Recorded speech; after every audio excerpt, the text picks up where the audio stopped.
नमस्कार बंधू भगिनींनो, आपल्या सगळ्यांचं सहर्ष स्वागत आहे स्वास्तिकम या माझ्या चॅनलवर। आज मी आपल्या सगळ्यांसाठी श्री शिवलीलामृत कथासार यातील 7वा अध्याय घेऊन आलेली आहे। तरी आपण ह्याचं श्रवण करूया। ओम नमः शिवाय, ओम नमः शिवाय, ओम नमः शिवाय, ओम नमः शिवाय, ओम नमः शिवाय।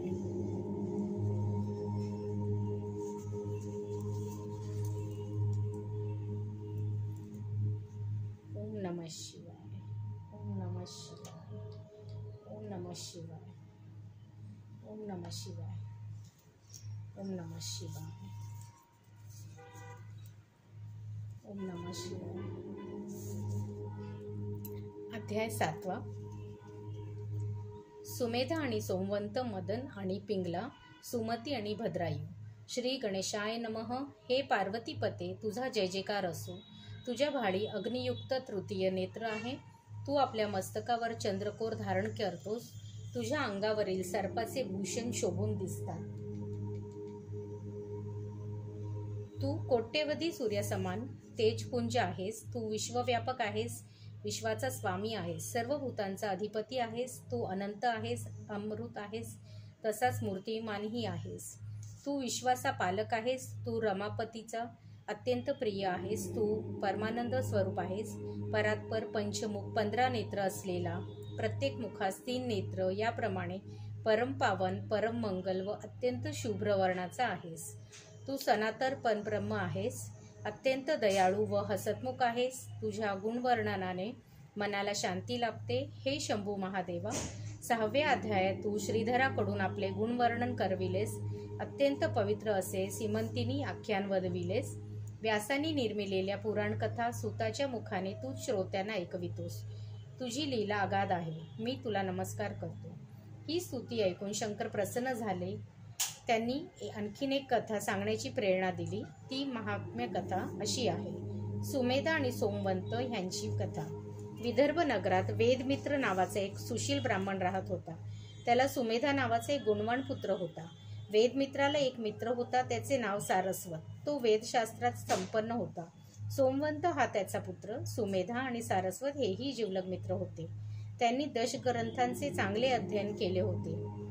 त्यांना पुराण ग्रंथाची मुखोद्गत होते। ते 16 वर्षाचे झाले तेव्हा जनक त्यांना म्हणाले, मुलांनो, तुम्ही दोघांना ब्राह्मणांना अपेक्षित असणारी सर्व विद्या चांगल्या प्रकारे आत्मसात केली आहे। आता राजाची भेट घेऊन त्याला आपल्या बुद्धीची व विद्येची चमक दाखवा। त्याच्याकडून धन मिळवा, मग आम्ही योग्य वधू पाहून तुमचे विवाह करून देऊ। पितृ आज्ञेने ते दोघे ब्राह्मणकुमार राजाला भेटले। त्यांच्या सन्मुख त्यांनी आपले विद्यावैभव प्रकट केले। त्यांचे ज्ञान पाहून राजा प्रसन्न झाला, पण पारितोषिक देण्याआधीच राजाने त्या दोघांची एक विचित्र परीक्षा घेण्याचे ठरविले। तो त्यांना म्हणाला, मुलांनो, मी तुम्हाला एक काम सांगणार आहे। ते तुम्ही कशा प्रकारे करता त्यावरून तुमचे कौशल्य सिद्ध होईल। हे तुम्हाला मान्य आहे का? राजाच्या प्रस्तावाला दोघांनी होकार दिला। तेव्हा राजा म्हणाला, चित्रागंध हा नैषद नगरीचा राजा आहे। सीमांतिनी ही त्याची पत्नी साध्वी असून शंकराची परमभक्त आहे। ती शिवपार्वती प्रीत्यर्थ दाम्पत्यांची पूजा करते, त्यांना भोजन, वस्त्रालंकार व दक्षिणा देते। तुमच्यापैकी एकाने स्त्रीरूप घ्यावे आणि ब्राह्मण दाम्पत्य म्हणून तुम्ही दोघांनी तिच्याकडे जावे। ती तुमचा उत्तम सन्मान करील।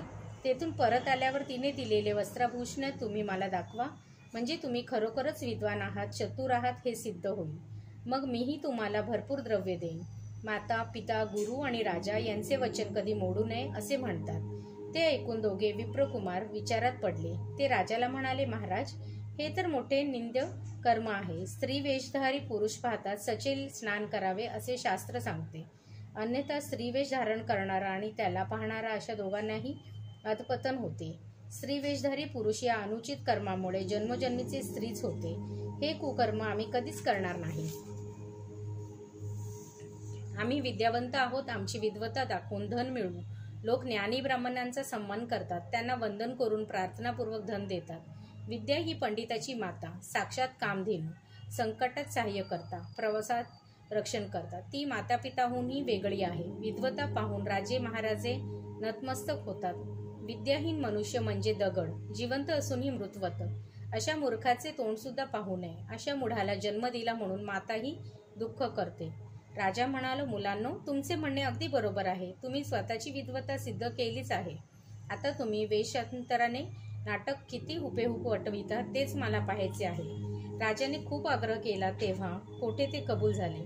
मग राजाने वस्त्रालंकार आणून सोमवंताला स्त्रीवेश दिला. सुमेध आणि विस्त्री वेशधारी सोमवंत प्रवासास निघाले. सोमवारी सायंकाळी सीमांतनीने शिवपूजन चालले असताना ते दोघे ब्राह्मण दाम्पत्याच्या रूपात तिच्याकडे गेले. सीमांतिनी अत्यंत हुशार होती.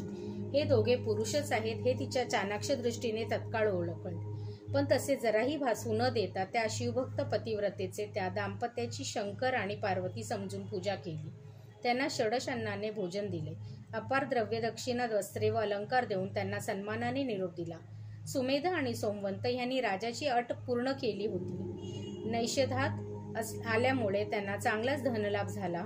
आता राजाकडूनही द्रव्यरूपाने मोठे पारितोषिक मिळणार म्हणून ते आनंदाने मार्गक्रमण करीत होते. अरण्य मार्गाने जाताना पुढे सुमेधा व मागे सोमवंत चालत होते. सीमांतनीने पूजन केल्यानंतर सोमवंतांचे शरीर स्त्री देहासारखे झाले होते. अरण्यातील एकांतात त्या स्त्रीच्या मनात जबरदस्त कामवासना उत्पन्न झाली. ती सुमेधाशी प्रणोत्सुक संवाद करू लागली. म्हणाली, प्राणनाथा, या वनातील वातावरणात किती रम्य आहे. प्रेमी युगलांना आवडेल असे. या संधीचा लाभ घे. मी कामरूपी अग्नीने अगदी व्याकुळ झाले आहे. तरी सहवास करून माझे अंग प्रत्यंग शांत कर. ते ऐकून सुमेधाला मोठे आश्चर्य वाटले. सीमांतनीच्या तपोबलामुळे सोमवंताला स्त्रीरूप प्राप्त झाले आहे याची सुमेधाला कोठून कल्पना असणार. म्हणून तिच्या डोळ्यातील कामुक भाव व तिची कामपूर्तीची याचना ऐकून तो सदर झाला. सोमवंताला म्हणाला, मित्रा, थट्टा नको. आपले नाटक पूर्ण झाले आहे. आता हा स्त्रीवेश टाकून दे बरं. पण स्त्री झालेला सोमवंत ऐकेनाच. तिने अनिवार काम वासनेने जमिनीवर अंग टाकले आणि ये प्राणनाथा, ये, माझ्या कामाग्नी शांत कर असे म्हणून त्याला ओढू लागली. सुमेधाला स्त्रीवेशधारी सोमवंताचे हे वर्तन अपेक्षित नव्हते. त्याने सोमवंताला झिडकारले. म्हणाला, भलते चलते बरकळू नकोस. कोणी ऐकले तर लोक काय म्हणतील. तू आणि मी गुरुबंधू आहोत, ब्रह्मचारी आहोत. तेव्हा स्त्री झालेला सोमवंत म्हणाला, गुरुबंधू होतो, आता नाही. माझे अवयव पहा. माझे पुरुषतत्व जाऊन मी स्त्रीरूप झालो आहे. तू माझी कामेच्छा पूर्ण कर. सुमेधाने त्याच्याकडे नीट निरखून पाहिले तेव्हा त्याला आश्चर्याचा धक्काच बसला. आपण केलेले नाटक उग्र वास्तविकता धारण करून समोर टाकले आहे हे त्याच्या लक्षात आले. ती स्त्री त्याची चुंबने घेऊन एकसारखी त्याच्या अंगलट येत होती. निर्लज्ज वर्तन करीत होती. पण तो बदला नाही. अरण्यातील एकांतात आजूबाजूला कोणीही नाही. बरोबर सगन घराण्यातील तरुण सुस्वरूप स्त्री, तीही कामप्रेरित होऊन सर्वस्व अर्पण करण्यास तयार झालेली. अशा प्रकारे सर्व अनुकूलता असूनही ज्याच्या मनात तिच्याविषयी जराही अभिलाषा निर्माण होत नाही तो पुरुष धन्यच होय. तो साक्षात शंकरच. सर्व तीर्थे त्याच्या सन्मुख विनम्र होतात. जो सत्यवचनो आहे, तो जो नित्य सत्कर्मे करतो, त्याच्या मनात जराही धनासक्ती नाही. विद्वान पंडित असूनही ज्याला जराही गर्व नाही. लोकांना कटुवचनांनी कितीही निंदा केली तरी खेद न मानता जो आनंदात राहतो. दुसऱ्याचे दोष ऐकून वा पाहूनही जो त्याची अन्यत्र कधीच वाच्यता करीत नाही, तो नर शंकर स्वरूपच जाणावा. जो स्त्री पुरुष असो भेदभाव करीत नाही. जो चराचरात गुरुरूप पाहतो. जो आपली तपश्चर्या, दातृत्व, पुण्यकर्मे आणि सत्कृत्ये लोकांमध्ये सांगत नाही. जो पंडित आहे आणि मूर्ख नाही यात शांत भेद करून एकाचा सत्कार व दुसऱ्याचा धिक्कार करीत नाही. जो सगळ्यांची सारखी वागणूक देतो. ज्याच्या मनात अपार भावाला जराही थारा नाही. जो आपली कीर्ती व्हावी अशी अपेक्षित करीत नाही, तो शिवस्वरूपच होय. जो आपल्या अभ्यासाचा टेंबा मिरवित नाही. लोकांनी आपले शिष्यत्व पत्करावे असे ज्याच्या मनातही येत नाही. ज्याच्या सर्व चित्तवृत्ती विरून गेल्या आहेत. जो एकांतप्रिय आहे. भ्रांती नष्ट झाल्यामुळे जो अखंड समाधीत असतो. जो सर्वस्व गेले तरी खंत करीत नाही, तो शिवस्वरूप होय. कवी श्रीधर म्हणतो, असे पुरुष म्हणजे साक्षात ब्रह्मानंद. त्या परमहंसाच्या पायातील पादुका पाहून राहावे. सुमेधा खरोखरच विवेकी होता.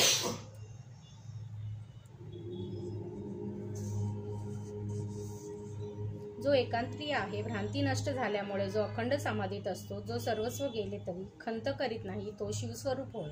कवी श्रीधर म्हणतो, असे पुरुष म्हणजे साक्षात ब्रह्मानंदच. त्या परमहंसाच्या पायातील पादुका होऊन राहावे. सुमेधा खरोखरच विवेकी होता. त्याने त्याही परिस्थितीत धैर्य बाळगले. स्त्रीरूप झालेला सोमवंताला अनेक प्रकारे नीट समजवले. आधी आपण गावी जाऊ आणि मगच काय तो विचार करू असे सांगून तो त्या स्त्रीला घरी आणले. सारस्वत ब्राह्मणाला बोलून सर्व प्रकारच्या त्याच्या कानावर घातला. ते ऐकून त्या पित्याला मोठा धक्का बसला. तो छातीत ती पिटत राजाकडे गेला आणि घडलेल्या प्रकाराच्या त्याला मोठ्या मोठ्याने ओरडून दुशेने देऊ लागला. म्हणाला, अरे दुर्जना, हे तू काय केलेस? माझ्या मुलाला अनुचित कर्मात प्रवृत्त करून तुला कोणते असुरी समाधान मिळाले? तुझी बुद्धी अशी कशी चळली? माझा एकुलता एक मुलगा, तोही वेदशास्त्रात संपन्न, पण तू त्याचा घात केलास. तुझ्यामुळे माझा निर्वंश झाला. ही सुद्धा ब्रह्महत्याच. या कृत्याने तू दुष्कृत्य होऊ, तुझे तोंड काळे होऊ, मग तुला जगासमोर येण्याची लाज वाटेल.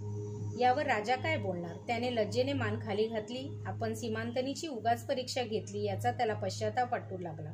खोटे वेषांतर केलेल्या पुरुषाचे खऱ्या स्त्रीमध्ये कसे रूपांतर झाले याचेच त्याला मोठे कोडे पडले. काय करावे हेच त्याला सुचेना. त्याने विद्वान ब्राह्मणांना पाचारण केले व म्हणाला, मी वाटेल तेवढे द्रव्य खर्च करण्यास तयार आहे. तुम्ही काहीही करा, कोणतेही प्रखर अनुष्ठान करा, पण या सोमवंतास पुन्हा पुरुषत्व प्राप्त करून द्या. तेव्हा ब्राह्मण म्हणाले, राजा, आम्हाला क्षमा कर. या बाबतीत आम्ही काहीच करू शकत नाही. ही तर ईश्वराची लीला आहे. ती कोणी व कशी बदलावी? तेव्हा राजाने देवीला प्रसन्न करून घेण्यासाठी 7 दिवस निराहार राहून अनुष्ठान केले. तिच्या प्रीत्यर्थ मोठा यज्ञ केला. त्याची तळमळ पाहून प्रसन्न झालेली भगवती त्याला दर्शन देऊन वर मागण्यास सांगितले. राजा म्हणाला, माते, माझ्यावर कृपा कर. सोमवंत नावाच्या विप्रपुत्राला माझ्या आगिळकीमुळे स्त्रीरूप प्राप्त झाले आहे. त्याला पुन्हा पुरुष कर. देवी म्हणाली, ही गोष्ट घडणे कदापि शक्य नाही. सीमांतनी महान पतिव्रता, परम शिवभक्त व श्रेष्ठ तपस्विनी आहे. तिच्या पुढे माझे कर्तृत्व थिटच. आता मी सांगते ते ऐक. त्याला स्त्रीरूपच राहू दे. त्या स्त्रीचा सुमेधाशी विवाह लावून दे. या दाम्पत्यास दैवी गुण असलेला एक वेदज्ञ पुत्र होईल. देवीची आज्ञा मान्य करून राजाने वेदमित्र व सारस्वत या दोघांनाही बोलून घेतले. त्यांना देवीचा संदेश सांगितला. त्यांची क्षमा मागून त्यांचे मन वळविले. सुमेधाचा सोमवंतीशी विवाहच लावून दिला. अंबिकेच्या वचनाप्रमाणे त्यांना एक बुद्धिमान पुत्र झाला. धन्य ती सीमांतनी, धन्य तिची शिवभक्ती. तिला तिन्ही जगात उपमा नाही. तिच्या संकल्पाने जे घडले त्यात देवी पार्वती बदल केली नाही. मदन आणि पिंगला यांची कथा.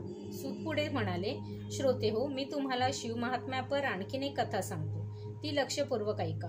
अवंती नगरात मदन नावाचा एक ब्राह्मण राहत होता. तो कामुक स्वभावाचा होता. पिंगला नावाची एक वैश्या होती. हा दुराचारी मदन तिच्या नादी लागला होता.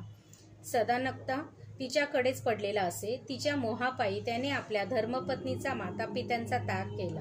तो ब्रह्मकर्मेही करीत नसे. त्याला लोकलज्जेची चाड उरली नव्हती. तो मद्यमास सेवन करी, अहोरात्र त्या वेश्याशी विलास करीत असे.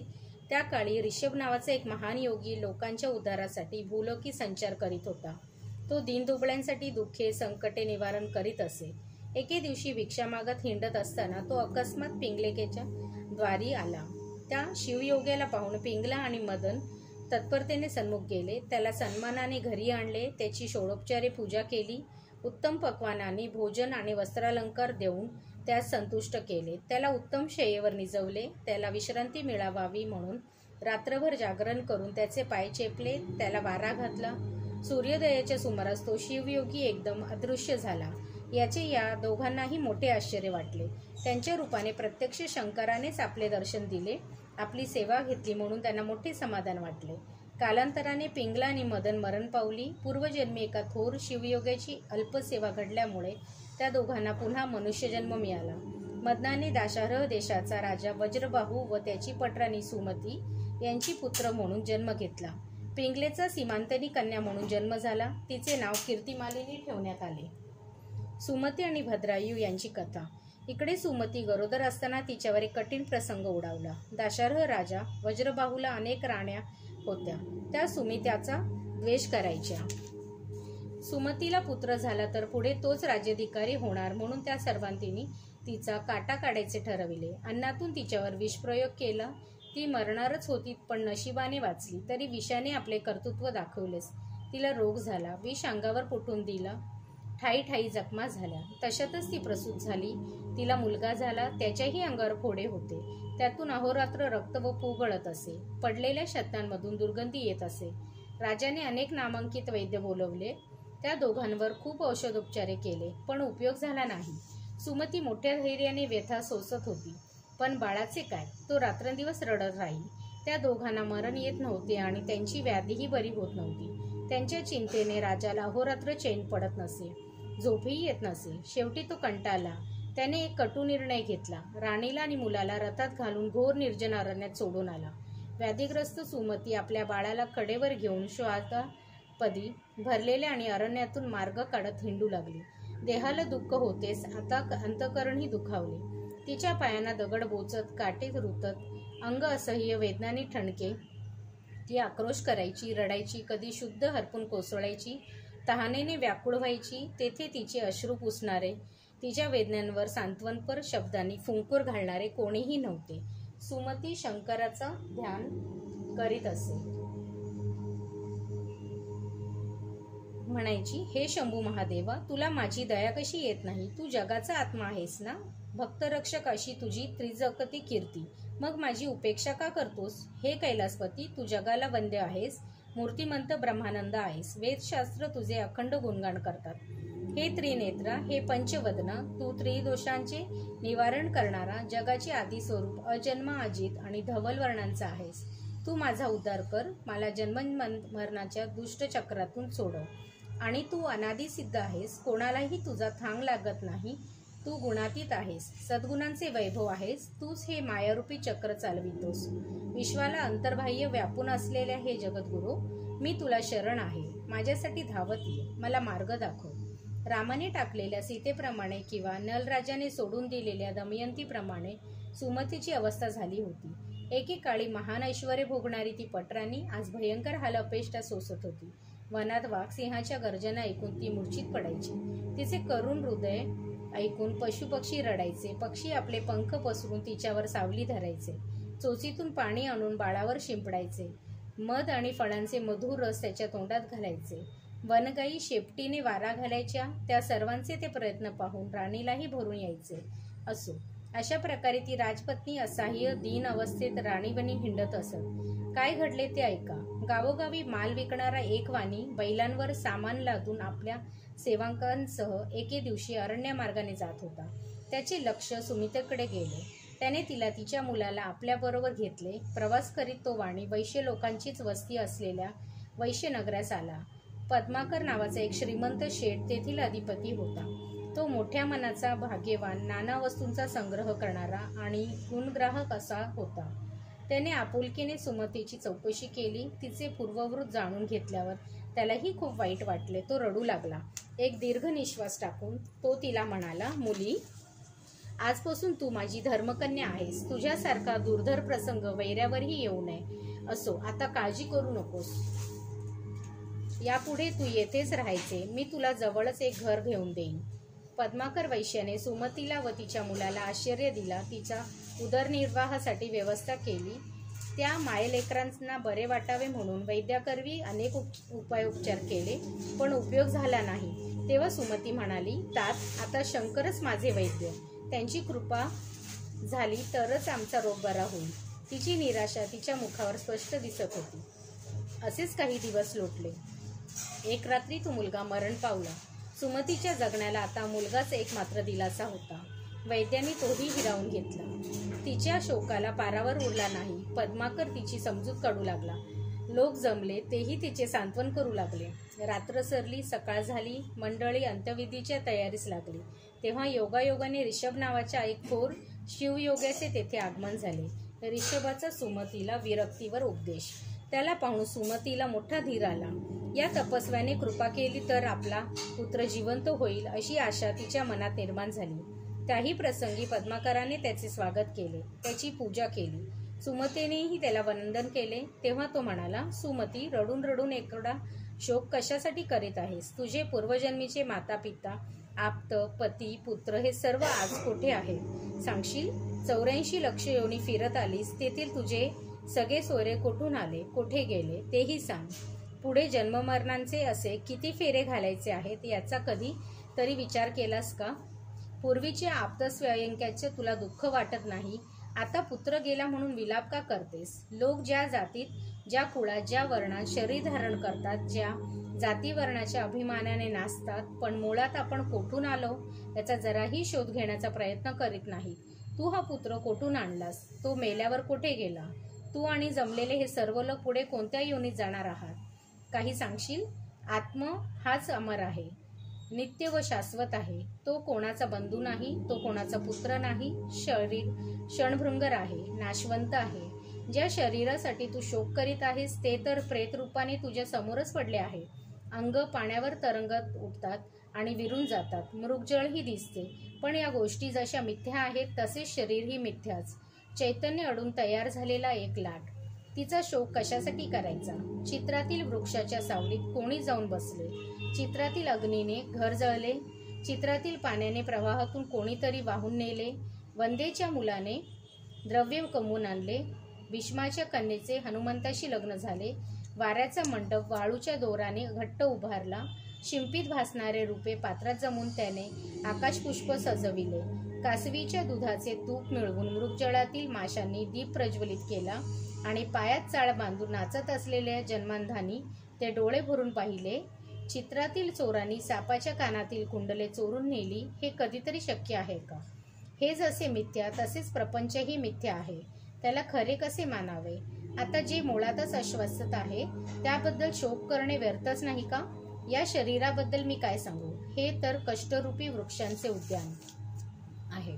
हे सर्व रोगांचे भांडार, कृमी कीटकांचे माहेरघर, पापांचा समुद्र, भ्रांतीचे अथांग आकाश, रक्त, मांस, श्लेम, नसा असा अस्थींची एकत्र बांधलेली चर्मवेष्टित मोळीच, मातेचा विटाळ व पित्याचे रेत यांचे संमिश्रण, मुळातच अपवित्र. ते गोमूत्र शिंपडून वा डोक्याने मुंडन करून पवित्र कसे होणार?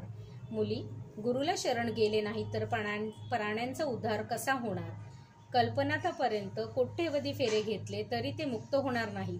सुमती, तुझे जन्मजन्मीचे पती कोठे आहेत ते तू सांग शकत नाही. म्हणूनच म्हणतो हा सगळा मायेचा पूर आहे, हे तू लक्षात घे. वेळीच सावध हो. त्रिगुणरूपी बांधकाम साहित्य आणि पंचमहाभूताचे वासे जोडून तयार केलेल्या या शरीररूपी घराची आसक्ती धरू नकोस. याला केव्हा अग्नी लागेल याचा भरोसा नाही.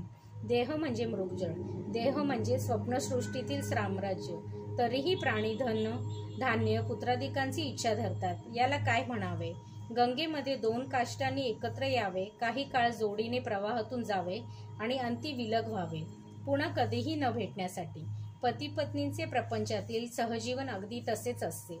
जेवढा ऋणानुबंधू तेवढा सहवास. कितीतरी पक्षी झाडावर येऊन बसतात, थोडा वेळ विसावतात आणि दुसऱ्या झाडावर निघून जातात. अपत्य त्या पाखरासारखीच असतात.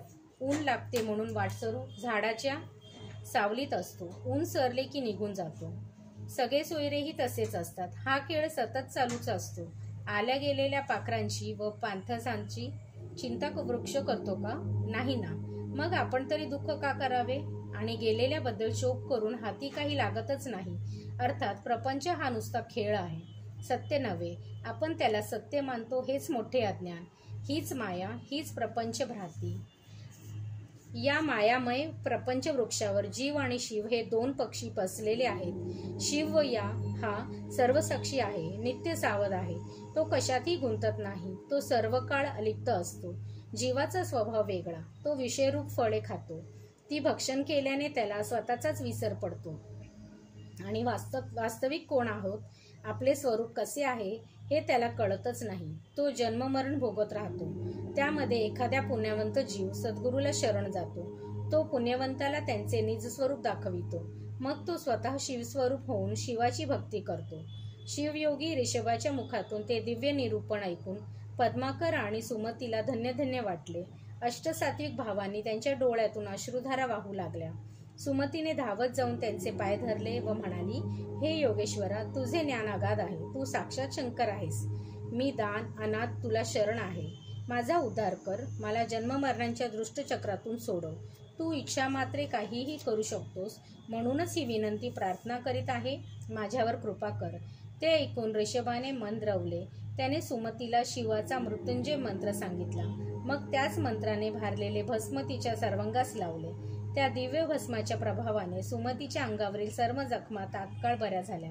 ती अप्सरांपेक्षाही सुंदर व तेजस्वी दिसू लागली. त्याने तसेच मंत्रोक्त भस्म तिच्या अमृतपुत्राच्या अंगास लावले.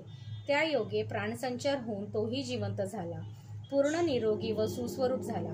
ते पाहून पद्माकरास परम आश्चर्य वाटले. तो उत्स्फूर्तपणे म्हणाला, धन्य धन्य गुरुदेव, धन्य धन्य गुरुमंत्र.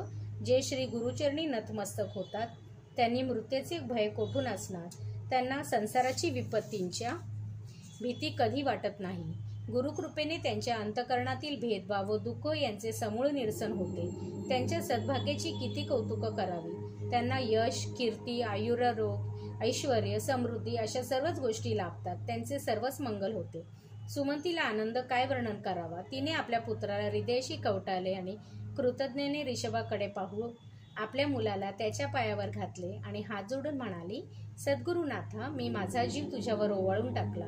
माझ्या शरीराच्या पादुका करून तुझ्या चरणी घातल्या, तरी तुझे उपकार फिटणार नाहीत. शिवयोगी म्हणाला, मुली, या तुझ्या पुत्राला आयुष्य, आरोग्य, अद्भुत ऐश्वर्य प्राप्त होईल. हा पृथ्वीवर राज्य करेल. याची त्रिभुवनात कीर्ती होईल. मी याचे नाव भद्रायू ठेवित आहे. हा मोठा होईपर्यंत तू येतेच राहा. मी सांगितलेले मृत्युंजय मंत्राचा श्रद्धेने त्रिकाल जप कर. हा विद्वान होईल. हा अनेक कलाविद्यांमध्ये पारंगत होईल. पण एक गोष्ट लक्षात ठेव, हा राजपुत्र आहे. ही गोष्ट कोठेही प्रकट करू नकोस. ऋषभाने त्या मायलेकांना आणि पद्माकराला अनेक आशीर्वाद दिले व दुसऱ्या क्षणी अंतर्धान पावले. मग सुमती तेथेच राहिली. ऋषभाची आठवण झाली की तिला भरून यायचे. तिचा कंठ दाटून यायचा, डोळ्यात अश्रू तरळायचे. पद्माकराने तिला धर्मकन्या मानले होते. तो तिला हवे नको ते सर्व पाहायचा. आपला मुलगा सोने याच्यापेक्षा भद्रायूची जास्त काळजी घ्यायचा. त्याचे सर्व लाड पुरवायचा. आपल्या मुलाबरोबर त्याचेही मुंज केली. दोघांच्या अध्ययनाकडे समान लक्ष दिले. त्यांना वेदशास्त्रात पारंगत केले. भद्रायू 12 वर्षाचा झाला. तो सुशील व धीरगंभीर स्वभावाचा होता. आईची सेवा करायचा. एके दिवशी शिवयोगी ऋषभ पुन्हा अकस्मात प्रकट झाला. सुमती व भद्रायूने धावत जाऊन त्याचे पाय धरले. अश्रूंनी त्यांचे चरण धुतले. आदराने घरात नेऊन त्यांचे पूजन केले. त्यांची मनोभावी स्तुती केली. पूर्वीचे उपकार स्मरून कृतज्ञता व्यक्त केली. प्रेमपूर्वक सेवा केली. त्यांचा भक्तिभाव पाहून प्रसन्न झालेला ऋषभाने भद्रायूला नीतिधर्म समजावून सांगितला. ऋषभाचा भद्रायूला धर्मनीतीपर उपदेश. ऋषभ म्हणाला, बाळ भद्रायू, वेदशास्त्रे आणि पुराणे ह्यामध्ये धर्म व नीती ह्याविषयी जे नियम सांगितले आहेत त्यांचे यथायोग्य पालन कर. माता, पिता व गुरु यांच्यावर निष्ठा ठेव. पुढे राजा झाल्यावर गौ, ब्राह्मण व प्रजाजन यांचे नीट पालन कर. सर्व भूतांच्या ठाई एक शिवतत्वच आत्मरूपाने विराजमान आहे याचे नित्य स्मरण ठेव. वर्णश्रमाला अनुसरून वाग. स्वधर्म कितीही कठीण असला तरी टाकू नकोस. विचारपूर्वक कृती कर. काळ, वेळ आणि आसपास कोण आहे याचे भान ठेवूनच बोल. सर्वत्र सावध राहा. मित्र कोण, शत्रू कोण आणि कोण आपला द्वेष करतो ते व्यवस्थित पडताळून पहा. आपली उत्पन्न किती, आपला खर्च किती, आपले सामर्थ्य किती आहे, आपण कुठे दुर्बल आहोत, आपले सेवक कसे आहेत, ते कसे काम करतात, त्यांचे वर्तन कसे आहे, ते आपले हित चिंतात की नाही, ते आपल्या यश देतात की अपयश, यावर नेहमी लक्ष ठेव. अतिथी, देव, मित्र, स्वामी, वेदविद्या, यज्ञकर्मे, पशु, शेती, विद्या आणि संपत्ती यांच्याकडे वारंवार लक्ष द्यावे. त्यांची नीट काळजी घ्यावी. त्यांची अभिवृद्धी कशी होईल त्याचा सतत विचार करावा. आपली लहान मुले, आपली पत्नी, शत्रू, दास, घरातील घटना व प्रसंग, आजारपण यांची कधीच उपेक्षा करू नये. त्यांच्याकडे दुर्लक्ष झाल्यास मोठी हानी होऊ शकते. विद्वान, ज्ञानी व सज्जन जसे आचरण करतात तसेच वागावे. लोकांच्या कल्याणाची इच्छा धरावी. माता, पिता व साधू यांची प्राणांतीही निंदा करू नये. वैश्वदैव करीत असताना कोणी अतिथी आल्यास त्याची जात पाहू नये. त्याला शिवस्वरूप मानून अन्न वस्त्र द्यावे. नेहमी परोपकार करावा. कोणत्याही प्रकारे परपीडा करू नये. जो गोब्राह्मणाचे रक्षण करतो तोच सुज्ञ. वादविवाद, निंदा या गोष्टी टाकून शिवस्मरण करावे. तेच मौन होय. शंकराचे स्मरण करणे, त्याची सेवा करणे हीच मोठी तपश्चर्या आहे. परस्त्री, परद्रव्य यांची अभिलाषा धरू नये. शिवपूजन यथासांग करावे. शास्त्रे श्रद्धेने ऐकावीत. स्नान, जप, अध्ययन, होम, गोब्राह्मणाची सेवा, श्रवण, मनन, निजध्यास या गोष्टी आळस न करता तत्परतेने कराव्यात. देव, भूते, ऋषी, पितर व मनुष्य यांच्याशी नित्यनेमाने अन्न, धन, द्रव्य, वस्त्रादी त्याग करणे यालाच पंचयज्ञ म्हणतात. तो त्यागमय यज्ञ प्रेमपूर्वक करावा. श्रम, भोजन आणि निद्रा या गोष्टी प्रमाणात असाव्यात. दान, सत्कर्म, अभ्यास व श्रवण यात कधीच आळस करू नये. धर्मपत्नीवर प्रेम करावे. परस्त्रीविषयी आदर व सद्भावना ठेवावी.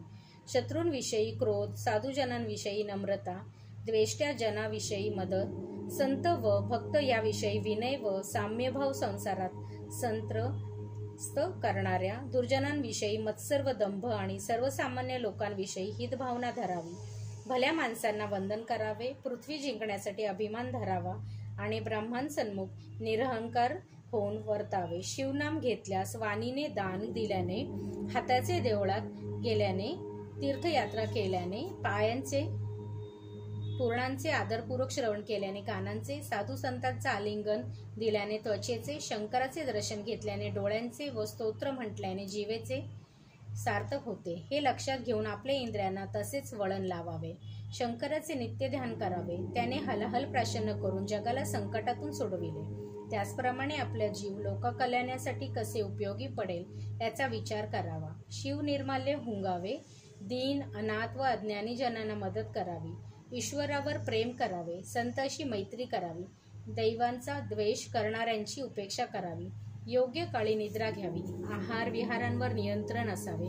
मृगयाही नीतीने करावी. विद्या, मैत्री व पुण्यप्राप्ती ह्यांचे हव्यास नको. उत्साह, धैर्य, दान व धारणा हे गुण नेहमी वाढते असावे. आपले धन, आयुष्य, गृहकलह, मैथून, औषध, मंत्रविद्या, गुरुमंत्र, दिलेले दान, आपला मान व झालेला अपमान याविषयी कुठेही वाच्यता करू नये. गावाच्या सभेत कर्मभ्रष्ट, वेदविरोधी, लबाड, धूर्त, चहाडखोर, चोर, व्यभिचारी, पापी, कपटी, चंचल, नास्तिक, पोरकट व खोटे बोलणारे असे लोक नसावेत. निंदा करणाऱ्याने, शिवभक्तीस विरोध करणारे, मद्यपी, गुरुपत्नीशी वा अगम्य स्त्रीशी संग करणारे, वाटमारे, कृतज्ञ, धर्मनष्ट यांचे दर्शन करू नये. पत्नी, पुत्र व धन यांच्याशी जराही आसक्ती नसावी. त्यांच्याशी कर्तव्य बुद्धीने वागावे. संसारात अलिप्त असावे. बंधू, सोयरे, सासू सासरे, स्वजन यांच्याशी जेवढ्यास तेवढा संबंध ठेवावा. भलत्या गोष्टींचा हाव धरू नये. शिवभक्ताने आपली मस्तकी, कंठी, दंडात व मण्डगाटात रुद्राक्ष धारण करावे. शिवपूजन प्रांतनेही सोडू नये. नेहमी शिवकवच म्हणावे. शिवकवच म्हणून सर्वांगी भस्म चर्चिलेले असताना रणांगणात शस्त्रात बाधा होत नाही. मृत्युंजय मंत्राचे सामर्थ्य फार मोठे आहे. त्या मंत्राच्या निष्ठेने नित्यपठन केल्यास अपमृत्यू येत नाही. मृत्यूभय नाहीसे होते. आतताई मार्गस्थांना घात करणारे ब्राह्मण, त्यांचा जीव मारणारे ह्यांचा वध करावा. सोमवार, प्रदोष, शिवरात्र या व्रतांचे श्रद्धेने विधियुक्त आचरण करावे. शिवकीर्तन, हरिकीर्तन ऐकण्यास जावे. ते लक्षपूर्वक श्रवण करावे. महापर्व, कुयोग, श्राद्ध, व्यतिपात, व्यर्धुती या संक्रांत या काळात स्त्रीसंग करू नये. ग्रहण काळात भोजन करू नये. शास्त्राला प्रमाण मानून सत्पात्री दान दिल्याने ऐश्वर्य वाढते. अयोग्य व्यक्तीस दान दिल्याने दारिद्र्य येते. वेद, शास्त्रे, पुराणे व भगवत भक्तीपर कीर्तन हे गुरुकडून व ब्राह्मणांकडून श्रवण करावे. त्यात एक वेगळाच आनंद असतो. गुरु व ब्राह्मण यांना दान दिल्याने पुण्य तिप्पट होते. पूज्य माणसाचा अपमान करून अपूज्य माणसाला सन्मान केला तर भय उपजते, दुर्भिक्ष येते व कधी मरणही ओढवते. खोल विस्तरण प्रवाहात उडी मारणे, महापुरुषाशी भांडण करणे व बलवंताला आवाहन देणे ही अनर्थाची द्वारा आहे. हाताची शोभा कंकणाने आणि मुद्रिकेंची वाढत नाही, ती दानाने वाढते. कानात कुंडले घालून काय उपयोग? चांगल्या गोष्टी श्रवण करणारे यातच त्यांची सार्थकता. सुंदर पत्नी, उत्तम व रसाळवाणी, उत्तम चारित्र्य व औदर्यादी सद्गुण असणारे जीवित सफल होय. स्पष्ट बोलणे, खरे बोलणे हेच वाणीचे वर्थ होय. जे विद्यावंत असतात त्यांच्या सन्मानार्थ तत्काळ काही ना काहीही द्यावे. संकटकाळी धैर्य धरावे. वादात वाणीने विजय मिळवावा. युद्धात पराक्रम करावा. याचकांना विनमुख पाठवू नये. भोजनाला बसताना पंक्तीला ब्राह्मण असावा, मित्र असावा, पुत्र असावा. ज्या मार्गाने हत्ती, घोडे जाऊ शकतात त्याच मार्गाने चालत जावे. जेथे शिवलिंगाचे पूजन होत नाही तेथे मुद्दाम जाऊन नये पूजा करावे. अनाथ बेवारशी प्रेताला अग्निसंस्कार करणे, त्यांचे क्रियाक्रम करणे हे अतिशय पुण्यप्रद होय. ब्राह्मणांचा द्वेष करणे ह्यासारखे घातक विष नाही. सत्संग अहोरात्र करावा, त्याच्या पुढे अमृतही तुच्छ आहे. जो दुसऱ्याचे कर्तृत्व पाहून सरफडत नाही, जो दुसऱ्यांच्या आनंदात मनपूर्वक सहभागी होतो, जो दुसऱ्यांच्या शुभवृत्त ऐकून खुश होतो, जो सर्वांचे हित चिंतितो, तोच खरा शिवभक्त. पृथ्वीवर अनेक प्रकारची मौल्यवान रत्ने सापडतात, पण ती तर निर्जीव पाषाण होते. खरी 4च मोठी रत्ने आहेत: अन्न, पाणी, सुभोषिते व औदार्य. कोणाच्याही वर्मावर बोट ठेवून त्याला अपमानित करू नये. साधू संतांचे आशीर्वाद घ्यावेत. ईशकृपेने भाग्योदय झाला तरी स्वधर्म सोडू नये. पूर्वीच्या शत्रूने आता मित्रत्व केले असले तरी त्याच्यावर विश्वास ठेवू नये. गर्भवती स्त्री जशी गर्भाची काळजी घेते तशी राजाने प्रजेची काळजी घ्यावी. गुरु आणि शंकर हे एकरूपच आहेत, त्यांच्यात कधीच भेदभाव करू नये. आपले भाग्य, आपली विद्या याचा गर्व करू नये. सौंदर्याने मनुष्य शोभून दिसतो, त्यात त्याने सद्गुणरूपी अलंकार धारण केले असतील तर ते सौंदर्य अधिकच खुलते. जर तो ज्ञानी असेल तर उत्तमच. अशा ज्ञानी मनुष्याच्या अंगी दया, क्षमा व शांती असेल तर तो सर्वश्रेष्ठ होय. कुल, शील, विद्या, धन, राज्य, तप, रूप आणि यौवन या 8 गोष्टींचा फार लवकरच गर्व होतो, म्हणून सावध राहावे. मनाला त्यात गुंतू देऊ नये.